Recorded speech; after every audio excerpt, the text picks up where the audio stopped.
A year ago, the hottest topic at PCI was a hurricane bearing down on the eastern seaboard of the United States. What was to be known as Superstorm Sandy became one of the largest natural catastrophes to hit the insurance industry.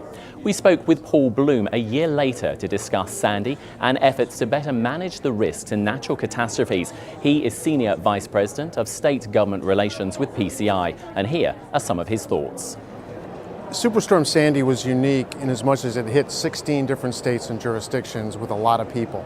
It didn't pack the wallop as other major storms, but it landed number 3 on the list of U.S. storms in history behind Hurricane Katrina and Hurricane Andrew from the early 90s. So that's what made that storm unique. I think the major lessons that were learned as a result of that storm a year ago were short term were how we need to get a little bit more communication with the local governing units and how they deal with storms. There were claims adjusters trying to do their job, trying to get in, work with the policyholder to get claims adjusted and paid, and they couldn't get to the damaged property, whether they're cars or their homes. Secondly, we had difficulty on the claims side getting cars fuel because of the hurricane and what it did to the gas stations, especially in New York and New Jersey. We brought in our own tankers, and the local governing units wouldn't allow us to gas up our cars to go out and adjust claims, and so those are some short-term things. Long-term, I think we really need to look at predictability, pre- and post-storm. That has to do with deductibles and how they're used and how they're allowed to be used. And then secondly, post-storm, what the regulators and lawmakers do as it relates to mediation and cancellation on renewal notices and claims investigation. We found that the rules were changing after we had prepared for storms. The rules changed after the storm, and we'd like there to be more predictability. So the impact of NFIP on the states is you've got litigation already that's been filed as a result of bigger waters because rates are starting to go up. Gulf Coast regulators and AGs are suing the federal government. Commissioner Cheney in Mississippi has done that. Florida has been added to the suit.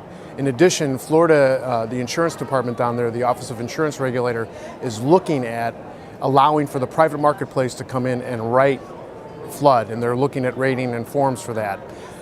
In this state alone, in Massachusetts, where this meeting is being held right now, a bill was filed last week by the Attorney General and some state legislators that would look at the ability for the flood program to only cover what's left to be paid on the mortgage, so it wouldn't cover replacement costs.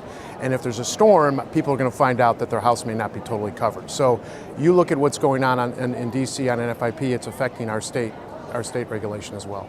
The Caught in the Middle initiative was started a little over a year ago. Our first meeting was in early October of 2012, and we gathered insurance regulators, the modelers, the credit rating agencies, reinsurers, carriers together to talk about communicating on coastal issues in this country, both pre- and post-storm. We are doing it in conjunction with the Wharton School of Business, and our goal is to come back with some recommendations that can be used going forward. So we're looking at the deductible issue, hurricane deductible issue. We're looking at trying to establish some guidelines for regulators to follow once a storm is hit as it relates to claims investigation, cancellation on renewal notices, mediation, and the like. We're looking at building code issues. So it's across the board, and the goal is to have some recommendations come out of that group, have regulator and industry overall buy into that, and the goal is to have a lot more predictability going forward.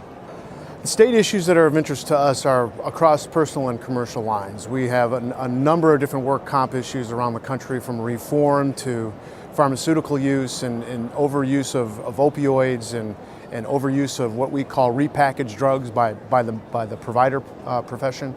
We are dealing with personal lines issues. No-fault fraud has significantly increased in the states where there are no-fault laws, and we need to look at potentially reforming that. Now, PCI hasn't changed their policy on that, but I think some states may start look at reforming or actually repealing no fault, so that's something in play.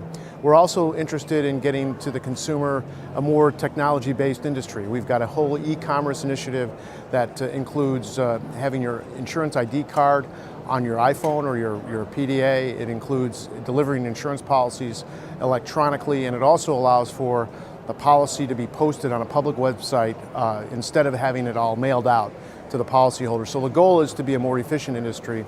And in addition to that, as you probably see on TV, a lot of companies like to use those little fobs and the like, that's what we call usage-based insurance. And the goal with those are to try to keep those and companies being allowed to do those. And we're seeing some states look at banning the usage of those, similar to how they want to ban credit scoring and education and occupation. So probably our number one goal on the personal lines issue is to protect the risk-based pricing that we're allowed to do, and protecting our underwriting freedoms. And UBI, credit scoring, education, occupation, things like that affect that. And then finally, with global regulatory convergence going on, and TRIA, we are involved in that because on the global regulatory convergence side, the NAIC model, ORSA, Model Holding Company Act, Credit for Reinsurance Model Act are all going to be adopted in the states. We are working to get those done. And then on TRIA, we are working to support our colleagues who are working on the Hill to get some state involvement through state legislative resolutions, regulator involvement, and executive branch governor involvement.